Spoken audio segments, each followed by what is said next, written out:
Right now, you're probably sitting on your couch, scrolling your phone, while your dog or cat snores at your feet like it's the most natural thing in the world.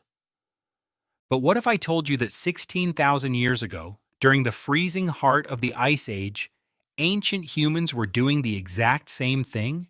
Not with fluffy house pets, but with wild wolves turning into loyal companions right inside their caves.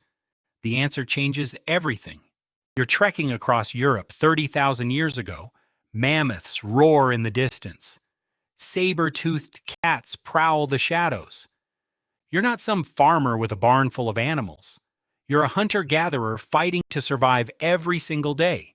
And suddenly, a pack of wolves starts hanging around your campfire instead of ripping your throat out. This wasn't random. This was the beginning of the greatest friendship in human history. But here's what's fascinating. New DNA studies published in Nature just last year crushed every old timeline. Scientists pulled ancient genes from 5 wolf-like fossils across Europe and Western Asia. The oldest, a dog that lived 15,800 years ago with Paleolithic hunter-gatherers, long before anyone planted a single seed or built a single farm. Your ancestors had pets before they had houses. Mind officially blown. You huddle in a smoky cave near what's now Bonn, Germany, 14,000 years back. A tiny puppy lies sick, ribs broken from some brutal hunt. Most animals would be left to die, but you don't. You carry it, feed it chewed meat, keep it warm by the fire for weeks. When it finally passes, you bury it right beside 2 humans in a grave that still survives today. Archaeologists call it the Bonn Oberkassel puppy. This wasn't a tool. This wasn't dinner. This was family. And here's the part nobody talks about.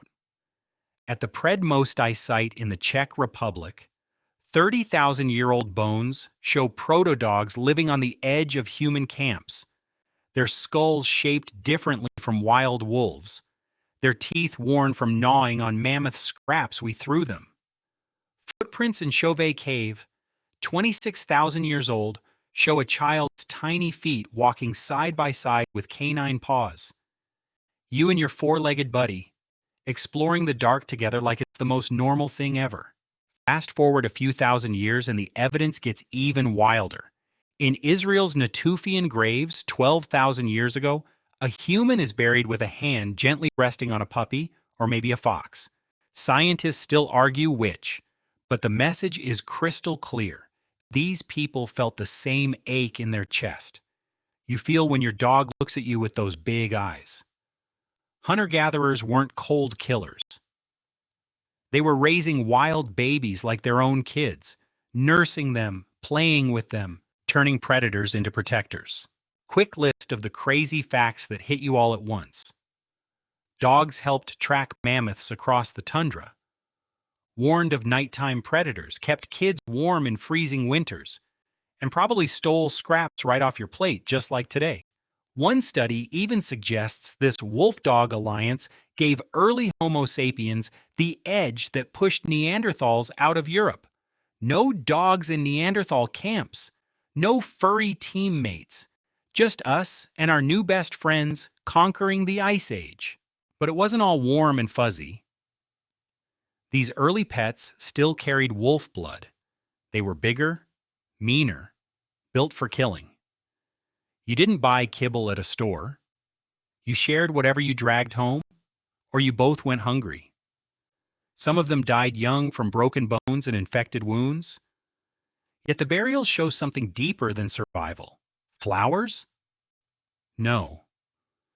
But deliberate graves with tools and red ochre paint? Absolutely. Your ancestors were grieving their dogs the same way you would today. Twist after twist keeps coming. Genetic evidence now proves these Paleolithic dogs spread fast across hunter-gatherer groups like the hottest new trading item. One tribe meets another, hands over a wriggly pup, and suddenly everyone has a 4-legged hunting partner. This wasn't slow farming domestication. This was lightning-fast friendship forged in the snow. And here's the dark revelation that hits different. While you're pampering your modern golden retriever with toys and vet visits, Those ancient humans were living on the knife's edge. Their pets weren't accessories. They were lifelines. Lose the dog, lose the hunt. Lose the hunt, lose the family.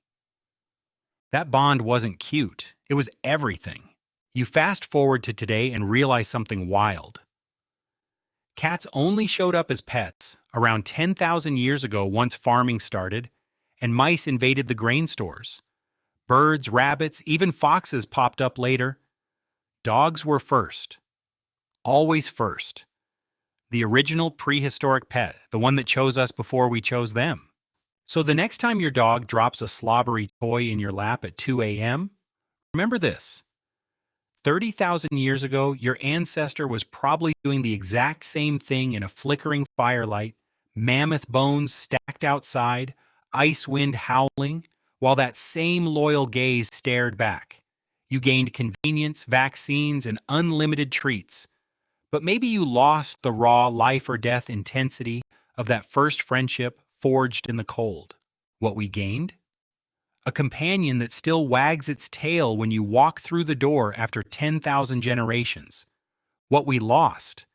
The pure, desperate magic of turning a wild killer into the first creature that ever had your back when the world was trying to end you. Ancient humans didn't just have pets. They had partners in survival, in grief, in wonder.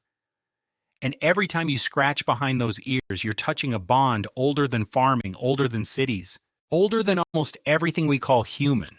The answer really does change everything.